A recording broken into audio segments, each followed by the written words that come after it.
প্রথম ধাপের উপজেলা নির্বাচনের কুষ্টিয়াতে দুটি উপজেলায় নির্বাচন হচ্ছে, একটি কুষ্টিয়া সদর আর একটি হচ্ছে খোকসা উপজেলায়। এই খোকসা উপজেলায় ৬ জন চেয়ারম্যান প্রার্থী এবং ৮ জন ভাইস চেয়ারম্যান প্রার্থী প্রতিদ্বন্দ্বিতা করছে। টোটাল ভোট সংখ্যা এই খোকসা উপজেলাতে ১,১৬,০৮ জন ভোটার সংখ্যা রয়েছে। আমি যে ভোট কেন্দ্রেটি দাঁড়িয়ে আছি সেই ভোট কেন্দ্রেটি ৪টি বুথের মাধ্যমে ভোট গ্রহণ চলছে। তো সকাল থেকে আমরা বিভিন্ন ভোট কেন্দ্রে ঘুরে দেখেছি। ভোট কেন্দ্রে ঘুরে কিন্তু ভোটার উপস্থিতি খুব একটা বেশি চোখে পড়েনি। দু একজন করে ভোট দিচ্ছে, আবার চলে যাচ্ছে, আবার দু একজন করে ভোট দিচ্ছে, এমনটি এই ভোট কেন্দ্রের পরিস্থিতি কিন্তু সকাল থেকে দেখা গিয়েছে। এবং এই খোকসা উপজেলায় কোনো কেন্দ্রে অপ্রীতিকর কোনো ঘটনা এখন পর্যন্ত চোখে পড়েনি। আমি যে কেন্দ্রেটি দাঁড়িয়ে আছি এটি এই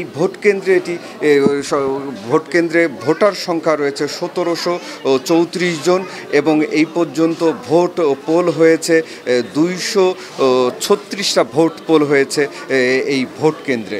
তো এখানে মহিলা ভাইস চেয়ারম্যান ৩ জন সহ মোট ৮ জন এবং ভাইস চেয়ারম্যান পদে প্রতিদ্বন্দ্বিতা করছে এই খোকসা উপজেলায়। তো প্রশাসনের কিন্তু আমাকে যদি বলতে হয়, এই প্রতিটি ভোট কেন্দ্রে পুলিশ, বিজিবি, র্যাব এবং আনসার ব্যাটালিয়ন দিয়ে কিন্তু ভোট কেন্দ্রে নিরাপত্তার চাদরে আসলে ঢেকে ফেলা হয়েছে পুরো ভোটের উপস্থিতি। এখানে যদি বলতে হয় যে সকাল থেকে কিন্তু মহিলা ভোটারের সংখ্যা আসলে চোখে পড়ার মতো। প্রতিটি ভোট কেন্দ্রেই কিন্তু মহিলার উপস্থিতি আসলে পুরুষের তুলনায় অনেক বেশি। তবে এই ভোট গ্রহণ চলবে কিন্তু ৪টা পর্যন্ত।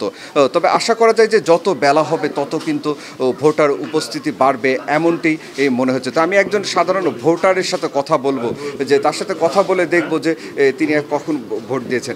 আপনি তো ভোট কেন্দ্রে এসেছেন, তো ভোট দিয়েছেন, ভোটের কোনো কি সমস্যা হয়েছে এরকম কোনো কিছু? আসসালামু আলাইকুম। ভোট কেন্দ্রে এরকম বিশৃঙ্খলা হয়নি, সুষ্ঠু সুন্দর পরিবেশে এখানে ভোট হচ্ছে এবং তবে ভোটার উপস্থিতির সংখ্যা মনে হচ্ছে আমার চোখে একটু কম পড়ছে। মহিলা ভোটার সংখ্যা একটু বেশি হচ্ছে, হয়তো আস্তে আস্তে সময় বেলা বাড়ার সাথে সাথে বেশি হতে পারে, এই আর কি। তবে এখানে প্রশাসন পর্যায় থেকে RAB, police, BGB, answer battalion সুন্দর পরিবেশে এখানে ভোট হচ্ছে, কোনো বিশৃঙ্খলা আমার চোখে পড়েনি।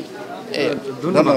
যেমনটি জানাছিলেন, আমি একজন নারী ভোট দিতে এসছে, তার সাথে কথা বলে দেখব যে তারা আসলে দীর্ঘ লাইন দিয়ে ভোট দিচ্ছে। তো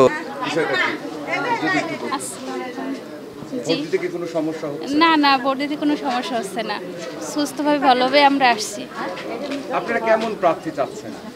আমরা কিরকম প্রার্থী চাবো যে আমাদের ভালোভাবে দেখবি এলাকাটা, এটাই শান্ত চেষ্টা থাকে। তেমন দেখছিলেন আসলে নারীরা কিন্তু উৎসব উদ্দীপনার মধ্য দিয়ে তারা কিন্তু ভোট দিতে এসছে এবং দেখছেন যে পুরুষ শূন্য ভোটার বুথ হলেও আসলে নারীদের কিন্তু দীর্ঘ লাইনে তারা কিন্তু ভোট দিচ্ছে।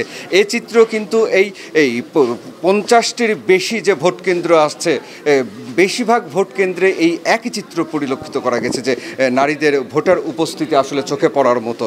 তো আমাকে যদি বলতে হয়, এক কথায় যদি বলতে হয়, এই খোকসা উপজেলায় এই 6 জন চেয়ারম্যান প্রার্থীর মধ্যে 3 জন হেভিওয়েট প্রার্থী। এর মধ্যে খোকসা উপজেলা আওয়ামী লীগের সভাপতি বাবুল আক্তার, তিনি কিন্তু এই চেয়ারম্যান পদে প্রতিদ্বন্দ্বিতা করছেন। আরেকজন প্রার্থী আছে যুগ্ম সাধারণ সম্পাদক মোর্শেদ শাওন, আরেকজন আছেন জেলা আওয়ামী লীগের সভাপতি সদরউদ্দিন খানের ভাই যে রহিম খান, কিন্তু তিনি এই ভোটের মাঠে কিন্তু প্রতিদ্বন্দ্বিতা করছেন এই চেয়ারম্যানের মধ্যে। তো যদি কোনো অপ্রীতিকর ঘটনা যদি না ঘটে তাহলে কিন্তু অবিরাম 4টা পর্যন্ত ভোট গ্রহণ চলবে। এই ছিল ভোটের মাঠের আমার কাছে সর্বশেষ তথ্য। সনি আজিম, গ্লোবাল টেলিভিশন, কুষ্টিয়া।